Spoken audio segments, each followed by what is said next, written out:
Today's class will be looking at roles and how roles relate to action and how roles and action come together to start to produce the realities in which we live.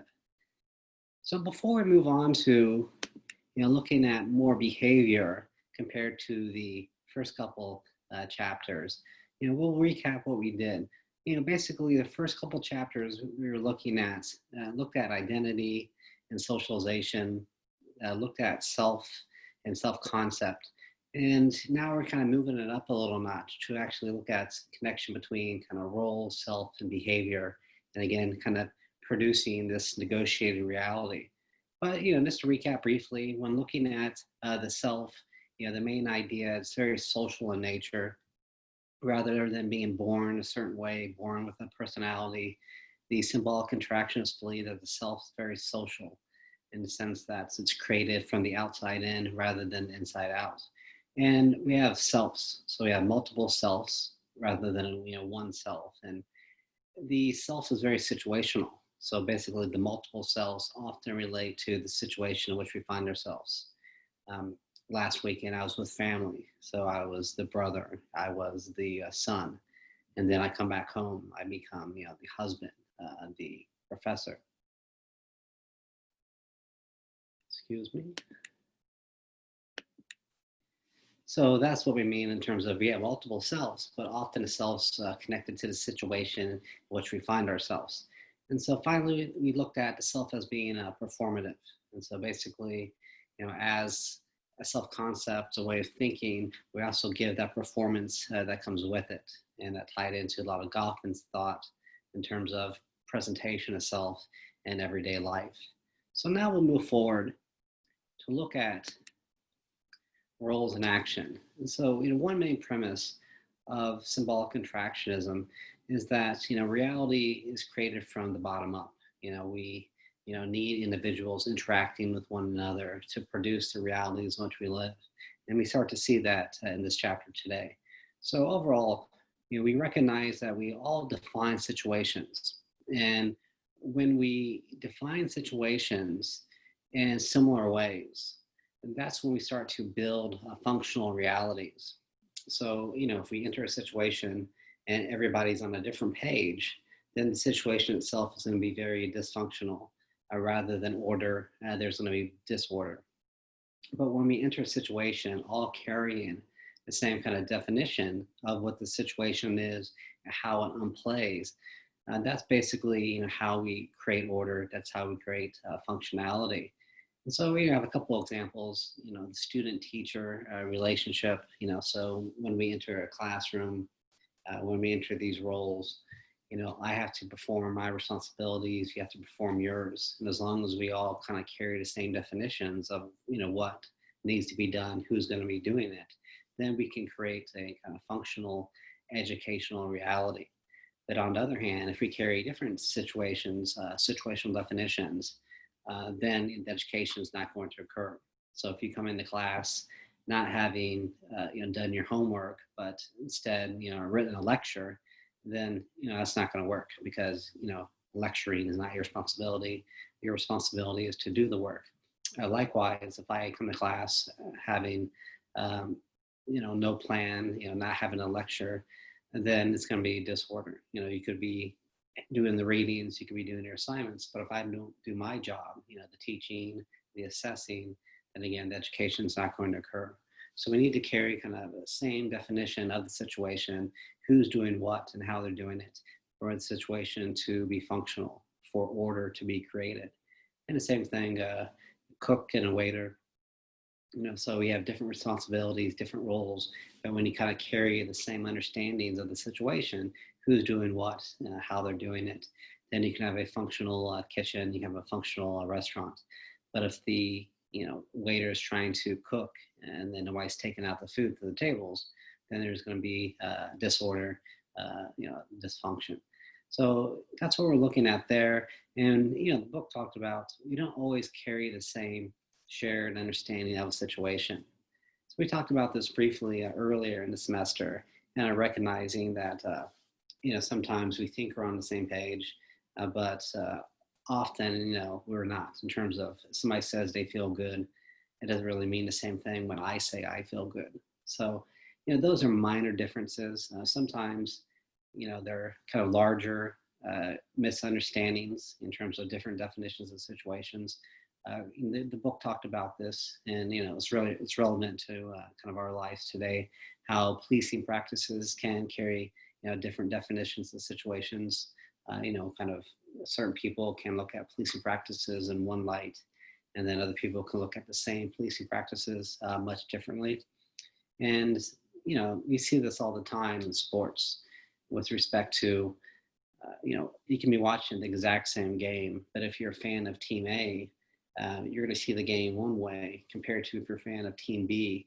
You're watching the same game, but you're seeing things go much differently. You think there's a foul, you think there's a penalty, versus I didn't see a foul, I didn't see any penalty at all. So you're watching the same game, you're looking at the same policing practices, but you define the situations much differently.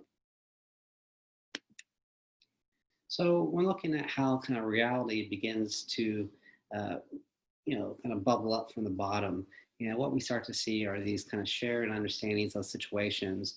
And in these situations, we all have our different roles. So, the role of the teacher, the role of the student, the role of the cook, the role of the waiter. And when you kind of enter the situation, you kind of start to recognize who you are and how you relate to other people within the situation. So, not only am I, a teacher, I know my relationship to the students, to my colleagues, to my superiors, and in the kitchen, I'm a cook, but I know who I am in relation to the waiters. And so you just kind of not only know your role, but your relation to other people and their roles. And so here we can break it down in terms of role taking. And role taking is basically that recognition of you're taking on a role, and you're taking on a role in relation to other people. And then when you actually start to play the role, we call that role making. So basically, you know who you are, what you're going to be doing in relation to other people, then you actually start to do it. So a little bit of kind of Mead's I and me. The me would be kind of the role taking, understanding your role and how you relate to other people. And then kind of the role making is kind of the I, the behavior to kind of match the role taking. So role exiting is basically, what it says. It's when you exit a role. The book talks about this kind of permanent exit, permanent leaving a role, and you kind of leave it behind and never go back to it. But I can, this is easily say that role exiting can be kind of short-lived. So when you leave campus to go home, you're exiting the role of the students, but you can revisit that role later. And so you can look at it both ways. But in terms of the book, and they're looking at kind of a permanent exiting a role. The role could be something that you leave behind yourself. You graduate from grad school, become a professor, so you leave that role of grad student behind, or sometimes the role leaves you behind. In other words, you get kind of kicked out of it, not by choice. And so the choice is made for you. You get kicked out of grad school, you get fired from work, so on and so on. So that's what we're looking at in terms of how this starts to work. We have a definition of the situation, and when we share kind of the understandings of the situation, we all start to enter the roles and play those roles out. But we do exit those roles too. You don't stay in one role 24/7. Sometimes you revisit the role, you go back to work, you go back to campus. Other times the role is permanently kind of exited. You graduate from school, you find a new job, do something differently. So we can look at emotions within this as well. Kind of the earlier part of the lecture basically looked at the cognitive elements of role and action. Basically, how we are aware of the role that we enter, and how we have the knowledge to kind of play out that role as we're supposed to by ourselves in relation to other people. But the emotional aspects we can look at as well. And for me, this is some interesting research that's been done. If you're taking Dr. Smith's class, Sociology of the Family, I know you guys read a book about some emotional labor, and that kind of ties into this part of our chapter.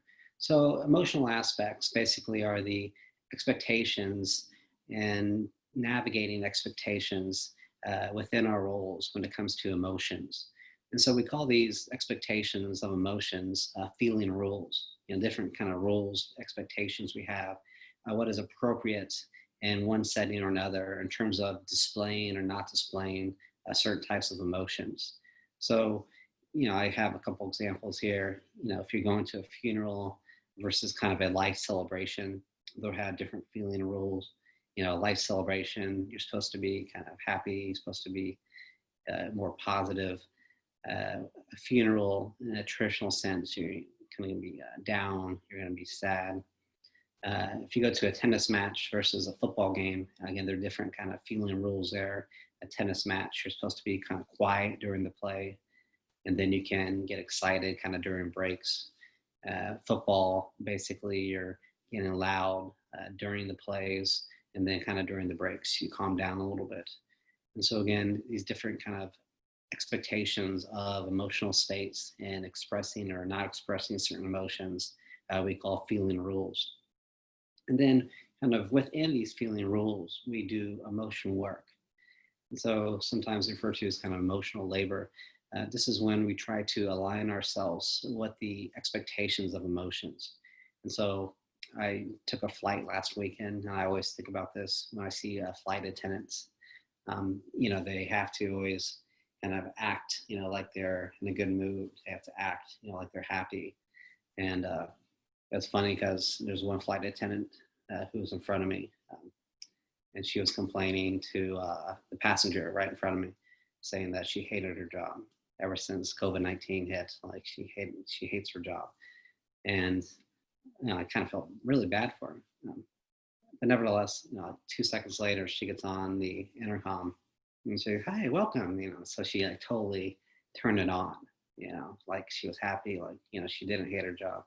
So you see that, and then you see the emotional work is not only you trying to suppress or express emotions that may or may not be there, but also sometimes emotion work is you trying to calm other people down or get other people kind of worked up. So the emotion work is not only you trying to meet expectations of how you're supposed to feel in a given situation, but often the emotion work is done on other people. If you're a parent, you're trying to calm down kids or make kids happy, get them excited. If you're a flight attendant, you're supposed to keep the passengers happy, keep them calm. And so again, it's kind of a two-way street, this emotion work. And then when you get down to kind of the role itself, kind of the closer you get both cognitively and emotionally to the role, we call this role embracement. And basically, you become the role. The role becomes you. It's hard to separate the role from the individual. And that's basically what you start to see. And I have an example of a waiter waiting tables masterfully. Basically, a waiter's just doing the job, smiling, laughing, everything's just. And then sometimes you see what we call role distance, and that's when the role is still being performed, but there's a distance between the individual and the role. And often I like to say that this is when simply somebody's going through the motions. So they're not really embracing the role at all, but they're still doing what they have to do. And so you can think of a waiter here again, rather than totally embracing the role, the waiter is simply going through the motions because they need a job, they need money. And so we'll get into this role embracement, role distance further at the end of the semester when I read a piece by Goffman. These are Goffman's concepts in terms of role distance and role embracement. So to end today, I wanted to touch on roles in action and power dynamics. And so not only do we take on different roles and responsibilities, and when we kind of coordinate all those roles and responsibilities properly, we can have a functional reality, a functional situation. But we need to recognize that often there are different dynamics of power in these situations as well. Often we say, there are power imbalances, and these would be the vertical relationships where there's hierarchy, certain people are in charge of others, and then kind of goes down from there. Sometimes you can have a horizontal where basically everybody has the same amount of power, very little power imbalance. But for the most part, what you see are more vertical relationships where you do see power imbalances emerge.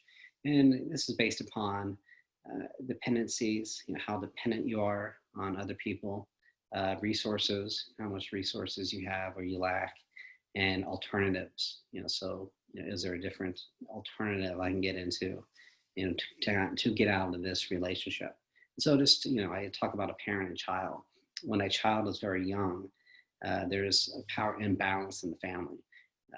The child depends upon the parents, for the food, for the shelter. Uh, the child doesn't have her or his own resources. They're not working, they're not earning any money, and the kid really doesn't have any alternatives. They can't pack up and leave and find a new family. But as the child gets older, then the child starts to get more power, and it starts to become more of a balanced relationship. They don't have to depend, on the parent to cook. They can cook for themselves. They are working. They have their own money, so they have their own resources, and their alternatives in terms of they can live on their own. They can start their own family. So there you start to see as the kid grows up and gets less dependent, and gets more resources, and starts to have alternatives, and then the relationship changes in terms of the parent-child and the power dynamics. And kind of getting into when there are these power dynamics, whether it be in a family, in a workplace, at school, typically you don't want to, it's kind of like we put on this act like the power isn't there. So often you try to persuade people that, you're not doing this because you have to do it or you can get fired. You're doing it for some greater good. And so you kind of try to persuade the people below you that, you're not just doing it because you have to do it. You're not just doing it because you have to obey me. You're doing it for something larger than yourself, the greater good. And here, going back to the parent-child relationship, the parent doesn't say you're doing it because I'm telling you to do it. You have to obey me. But sometimes the parent will say, you're doing it because this is what good people do, or this is what you're supposed to do.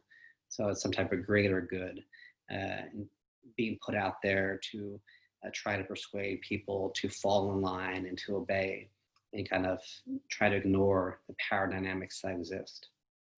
So we'll come back to some of these issues later on when we talk about social problems and kind of creating social issues. So again, like I always say, we come back to these ideas chapter by chapter. But again, keep in mind, starting to kind of work our way up from that individual identity to that kind of thinking self. Now we're looking at kind of different roles we play and how those roles come together to produce our realities. So we'll leave that there for today, and we'll kind of move forward in the next chapter and start to break down emotions. So we talked about emotions a little bit today, and we'll get into them further in the next couple chapters.